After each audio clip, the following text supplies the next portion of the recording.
Ang una nating tanong ay galing kay Pining ng Quezon City. Gusto na po sana naming ibenta ang minana naming apartment ng aking mga kapatid, lalo na't matatanda na rin kami. We are age 71, 69, and 66. Wow, yes. Nasa ibang bansa po ang dalawa kong kapatid at ako na lang ang natira dito sa Pilipinas. Hindi po namin maibenta yung apartment kasi may nakatira pa doon.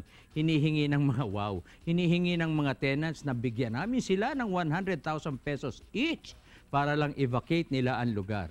Nako, hindi na nga po kami naniningil ng renta sa kanila since March 2014 para umalis na sila doon.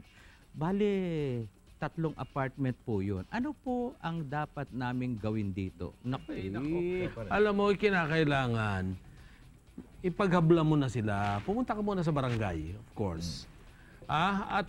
Palagay ko napapanahon na nai-inject mo sila nang umalis. Kasi hindi mo naman pwedeng basta palisin. At ang pinagtataka ko, ba't hindi mo na sinisingil na rental?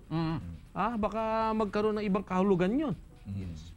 Hindi, ang unang-unang gawin para maalis na dyan, ay sumulat sila. Kaya nga, mag-demand sila. Yun. Demand letter to pay and vacate. Ganon.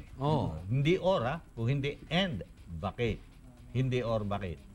Kaya yung 4 na buwan yan, March daw di ba? April, May, June, July, August, September na ngayon, 6 na buwan na hindi sila nagbabayad. Singilin mo na. Singilin mo na yan. Siguradong hindi makakabayad yan. At akalain mong humihingi pa ng 100,000. Baka kaiba talaga yun, ano? Ang kakapal. May nagsusulsul doon. Siguro naman kapatid masyado kang mabait. Now, it's about time you put your foot down and be firm. Alright? Okay. Okay.